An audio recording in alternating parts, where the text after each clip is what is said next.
बिस्मिल्लाहिर्रहमानिर्रहीम। अस्सलाम वालेकुम स्टूडेंट्स, आज की वीडियो में हम यूनिट नंबर 12.14 व्हीटस्टोन ब्रिज को डिस्कस करेंगे। व्हीटस्टोन ब्रिज बेसिकली हमारे पास जो है एक रेजिस्टेंस फाइंड आउट करने के लिए एक इलेक्ट्रिकल इंस्ट्रूमेंट है, जो कि आपको यहाँ पर डायग्राम के अंदर नजर आ रहा है। ये हमारे पास जो व्हीटस्टोन ब्रिज है, देखिए इसमें आपको जो है ये सेंटर के अंदर B to D के दरमियान आपको एक गैल्वानोमीटर एज अ ब्रिज नजर आ रहा है। तो इस तरह के सर्किट को हम लोग कहते हैं ब्रिज सर्किट। और इसका मेन पर्पज जो है व्हीटस्टोन ब्रिज का मेन पर्पज ये है कि आप इस व्हीटस्टोन ब्रिज से किसी भी अननोन रेजिस्टेंस को कैलकुलेट कर सकते हैं, किसी भी कंडक्टर की रेजिस्टेंस को कैलकुलेट कर सकते हैं। ठीक है, तो हम यहाँ पर यही कह रहे हैं that Wheatstone bridge was first proposed by an English engineer Wheatstone for measuring the value of unknown resistance। ये एक इंग्लिश इंजीनियर थे जिनका नाम था व्हीटस्टोन, तो उन्हीं के नेम से इसको हम लोग कहते हैं व्हीटस्टोन ब्रिज, और ये इस्तेमाल किया जाता है to calculate the unknown resistance. ठीक है, ये हमारे पास हो गया इंट्रोडक्शन ऑफ व्हीटस्टोन ब्रिज। उसके बाद हम लोग इसकी कंस्ट्रक्शन की बात करेंगे और फिर हम लोग देखेंगे कि हमारे पास इसका वर्किंग प्रिंसिपल क्या है, किस प्रिंसिपल के वर्क करके ये हमारे पास जो है वो अननोन रेजिस्टेंस की कैलकुलेशन हमें देता है। देखिए कंस्ट्रक्शन में हमारे पास आपको यहाँ पर नजर आ रहा है कि आपके पास चार रेजिस्टेंसेस हैं। एक आपके पास है P, देन आपके पास है Q, फिर आपके पास है R, देन उसके बाद हमारे पास क्या है X। चार रेजिस्टेंसेस हैं हमारे पास। ठीक है, तो हम यहाँ पर कह रहे हैं कि it consist of 4 resistors P, Q, R and X। ठीक है, देन उसके बाद हमारे पास क्या है P and Q are fixed. ये जो P हमारे पास है एंड ये जो Q रेजिस्टर है, ये दोनों रेजिस्टर्स हमारे पास जो फिक्स्ड रेजिस्टर्स हैं। R मतलब फिक्स एंड नोन रेजिस्टर्स का मतलब ये है कि ये दोनों हमारे पास फिक्स हैं, इनकी रेजिस्टेंस चेंज नहीं हो सकती है। और ये नोन है, ये दोनों रेजिस्टेंस हमें मालूम होती है कि इनकी रेजिस्टेंस कितनी है। देन उसके बाद हमारे पास क्या है R is variable and known. और हमारे पास ये जो थर्ड रेजिस्टर है R, ये वेरिएबल रेजिस्टर है, लेकिन इसकी रेजिस्टेंस भी हमें पता होती है। ये भी हमारे पास जो है वो वेरिएबल रेजिस्टर के तौर पर एक्ट करता है, यानी कि हम लोगों ने वेरिएबल रेजिस्टर्स पढ़े थे जिसमें हम लोगों ने रियोस्टैट के बारे में पढ़ा था। तो ये रेजिस्टेंस जो है ये बेसिकली हमारे पास जो रियोस्टैट होती है, जो कि जिसकी हम लोग रेजिस्टेंस को वैरी कर सकते हैं, लेकिन हमें पता होता है कि हमने जो है वो रेजिस्टेंस की वैल्यू क्या रखी हुई है। ठीक है, यानी कि ये हमारे पास वेरिएबल है लेकिन नोन है। And X is an unknown resistor whose resistance is to be found। और हमारे पास ये चौथी रेजिस्टर जो है that is called the X resistor, और इसकी रेजिस्टेंस को हमें कैलकुलेट करना है। ठीक है, तो देखें अगर हमें ये तीनों रेजिस्टेंसेस मालूम हैं P, Q एंड R, तो इन्हीं की हेल्प से हम लोग जो है ये X रेजिस्टर को फाइंड आउट करते हैं with the help of Wheatstone bridge. यहां पर हम लोग जो है वो इन तीन मेजर मतलब कि नोन रेजिस्टर्स की हेल्प से चौथी रेजिस्टर की मतलब ये जो X रेजिस्टर है इसकी रेजिस्टेंस को कैलकुलेट कर सकते हैं। देन उसके बाद हम यहाँ पर ये कह रहे हैं कि a battery of EMF is connected between the terminal A and C। देखें ये आपको A टर्मिनल नजर आ रहा है और आपको यहाँ पर C टर्मिनल नजर आ रहा है। यहाँ पर हमने जो है वो बैटरी लगाई हुई है EMF वाली, ठीक, जिसको हम लोग रिप्रेजेंट कर रहे हैं E के साथ। And a galvanometer is connected between the points B and D, और B एंड D के दरमियान हमारे पास जो है वो गैल्वानोमीटर सेट हुआ है। ठीक है, तो ये हमारे पास है complete construction of Wheatstone bridge के। हमारे पास चार रेजिस्टर्स हैं, तीन हमारे पास नोन है, एक हमारे पास अननोन है। A to C पॉइंट के दरमियान हमारे पास जो है वो EMF लगा हुआ है, और B to D रेजिस्टेंस के दरमियान मतलब B to D पॉइंट्स के दरमियान हमारे पास जो है वो गैल्वानोमीटर सेट है। देन इसके बाद हम इसकी वर्किंग की बात करते हैं कि किस तरह से वर्किंग हम लोग यहाँ पर करते हैं। ठीक है, तो वर्किंग के अंदर देखें सबसे पहला का हम लोग यहाँ पर स्टेप बाय स्टेप का जो है वर्किंग स्टार्ट करेंगे। देखिए हम यहाँ पर कह रहे हैं कि लेट करें कि यहाँ पर कोई भी की होगी जिसको हम लोग अगर ऑफ कर देंगे, यानी कि हम लोग जो है उसको डिस्कनेक्ट कर देंगे तो हमारे पास करंट फ्लो नहीं करेगा। लेकिन अगर आप की को कनेक्ट करवा देंगे तो आपके पास करंट जो है फ्लो करेगा। ठीक है, बुक की डायग्राम मैंने यहाँ पर इस्तेमाल नहीं किया है क्योंकि उसके अंदर जो है वो करंट की डायरेक्शन नहीं है, सो दैट्स वाई यहाँ पर मैं ये वाले डायग्राम इस्तेमाल कर रहा हूँ। तो हम यहाँ पर ये कह रहे हैं when the key is closed the current I starting from the terminal positive terminal of the battery reach terminal A। यानी कि जब आप जो है वो सर्किट को ऑन करते हैं तो आपका जो करंट है यहाँ हाई जो है वो पोटेंशियल से फ्लो करना स्टार्ट कर देते हैं। ये आपके पास करंट गुजर रहा है, और ये करंट जब A पॉइंट के ऊपर पहुंचता है तो ये A पॉइंट के ऊपर दो रास्ते इसको मिल जाते हैं। एक हमारे पास होता है I1, दूसरा हमारे पास क्या हो जाता है I2। ठीक, तो हम यहाँ पर क्या कह रहे हैं कि where it find two paths, one through resistor P is I1। देखिए P साइड से जो हमारे पास करंट गुजर रहा है that is represented by I1। Reach the terminal B, जब ये I1 करंट B के ऊपर पहुंचेगा तो यहाँ पर भी इसको दो रास्ते मिलेंगे। ठीक, तो हम यहाँ पर कह रहे हैं कि it also find two paths, B point के ऊपर इसको I1 को मजीद दो रास्ते मिलेंगे। एक ये आ जाएगा towards the galvanometer that is represented by IG। देखिए हम यहाँ पर कह रहे हैं It also find two paths, the one through galvanometer IG and the other through resistor Q.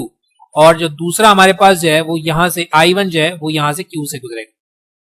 ठीक, यानी कि जब पॉइंट बी के पर हम लोग पहुंचेंगे तभी हमारे पास करंट जो है वो दो पास में जो है वो हो जाएगा। एक हमारे पास आ जाएगा towards the galvanometer that is represented by IG, और दूसरा जो है वो I1 चला जाएगा हमारा इस पॉइंट सी की तरफ।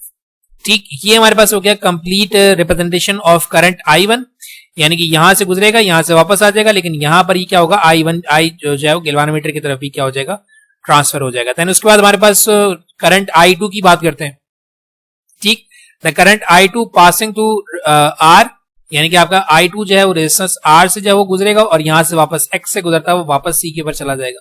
ठीक, तो हम यहां पर कह रहे हैं current I2 passing through R when it reach point D, जब ये देखें R2 से गुजरता हुआ जब D पर पहुंचेगा तो फिर यहां पर क्या हो जाएगा, आधा करंट जो है वो IG की तरफ चला जाएगा और बाकी रिमेनिंग करंट हमारा कहां चला जाएगा, C की तरफ चला जाएगा। तो हम यहां पर यही कह रहे हैं the current I2 passing through R when it reaches point D, it also find two paths, one through galvanometer and the other through X, यानी कि IG करंट जो है वो गैल्वानोमीटर की तरफ चला जाएगा और बाकी जो I2 करंट है वो कहां से गुजरेगा, अननोन रेजिस्टेंस X के अंदर से पास आउट होगा। तो अब जरा ध्यान से देखिएगा, एक करंट हमारे पास यहां से आ रहा है बी टर्मिनल मतलब बी पॉइंट की तरफ से आ रहा है that is represented by IG, और एक करंट हमारे पास आ रहा है डी की तरफ say that is represented by also represented by IG। तो अगर ये जो है दोनों करंट्स की डायरेक्शन ऑपोजिट है तो एक को हम पॉजिटिव कंसीडर करेंगे और एक को हम जो है वो नेगेटिव कंसीडर करेंगे। अब होता क्या है, इस व्हीटस्टोन की वर्किंग क्या है कि हम यहां पर इस वेरिएबल रेजिस्टर को, हमने यहां पर एक वेरिएबल रेजिस्टर लगाया हुआ है R, इस वेरिएबल रेजिस्टर की वैल्यू को वेरी करना स्टार्ट करेंगे। कब तक वेरी करते रहेंगे, जब तक इन दोनों करंट्स का हमारे पास जो मैग्नीट्यूड है वो सेम ना हो जाए, क्योंकि जब ये पॉजिटिव करंट और ये नेगेटिव करंट सेम हो जाएगा तो गैल्वानोमीटर के अंदर हमारे पास करंट गुजरना बंद हो जाएगा।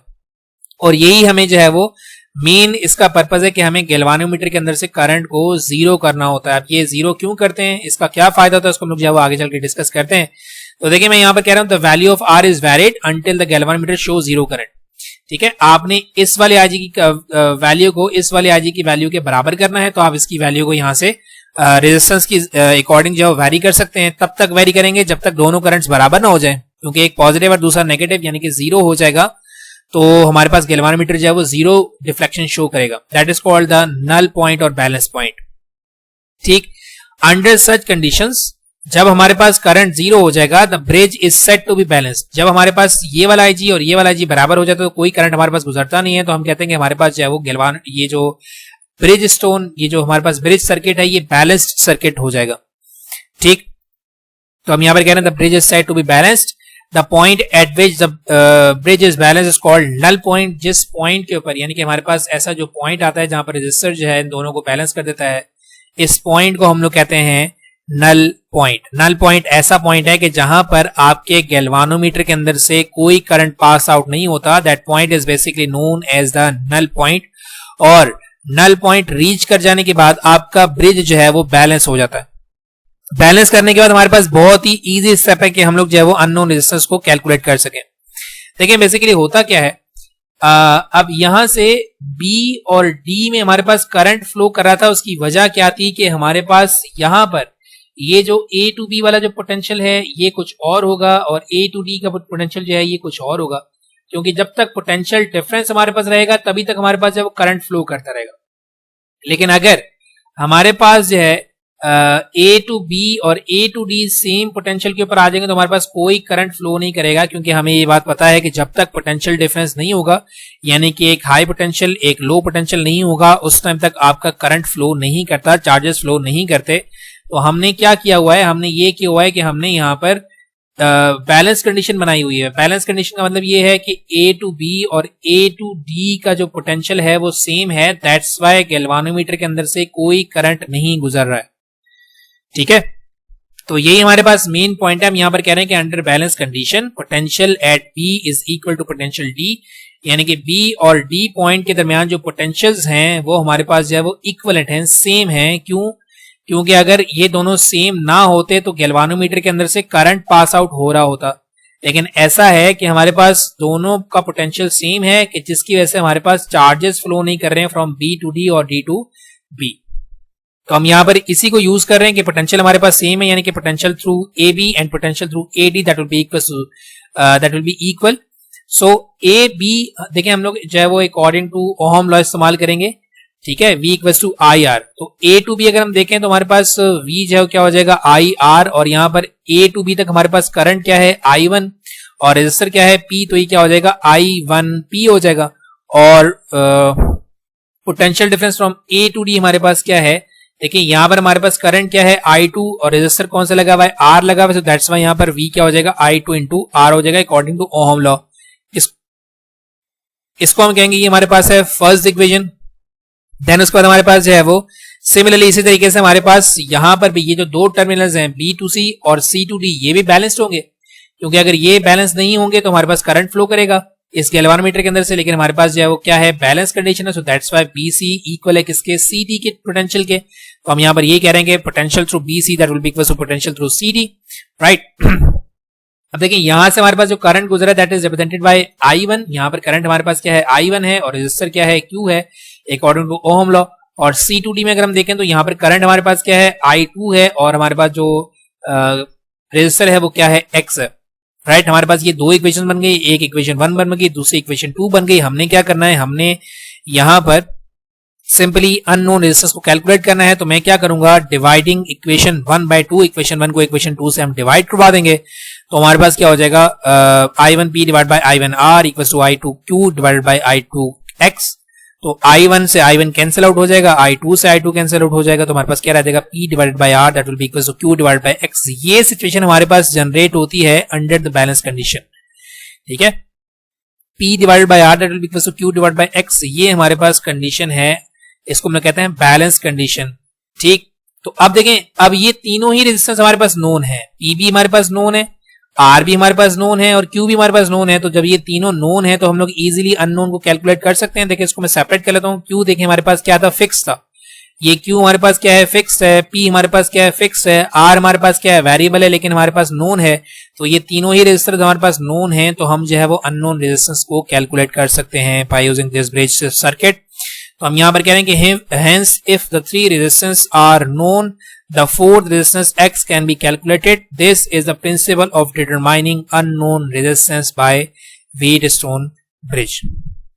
ठीक है बेटा, ये हमारे पास है तमाम कंडीशंस का कंक्लूजन। थोड़ा सा मैं आपको रिपीट यहाँ पर कर देता हूँ कि हमारे पास देखें जो मेन पर्पस है वो ये है कि हमारे पास हमने क्या करना है, हमने गैल्वानोमीटर के अंदर से जो करंट पास आउट हो रहा है इसको जीरो करना है। इसको जीरो करने के लिए हम लोग ये करते हैं कि इस रेजिस्टर की वैल्यू को चेंज करते हैं, क्योंकि ये हमारे पास वेरिएबल रेजिस्टर है। कब तक चेंज करते हैं, जब तक हमारे पास गैल्वानोमीटर के अंदर जीरो करंट ना हो जाए, यानी कि इसकी डिफ्लेक्शन जीरो हो जाए। क्योंकि गैल्वानोमीटर की जब डिफ्लेक्शन जीरो हो जाएगी इसका मतलब इसके हमारे पास करंट नहीं गुजर रहा।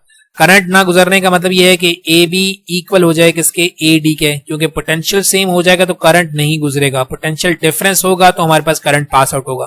सो दैट्स वाई दोनों का पोटेंशियल सेम है, इसलिए हमारे पास कोई करंट नहीं गुजर रहा है, तो हमारे पास ये क्या लाता है, बैलेंस कंडीशन। और बैलेंस कंडीशन हमारे पास ये वाली जो है वो इक्वेशन अचीव हो जाती है कि जिसके जरिए हम जो है वो अननोन रेजिस्टेंस को कैलकुलेट कर सकते हैं।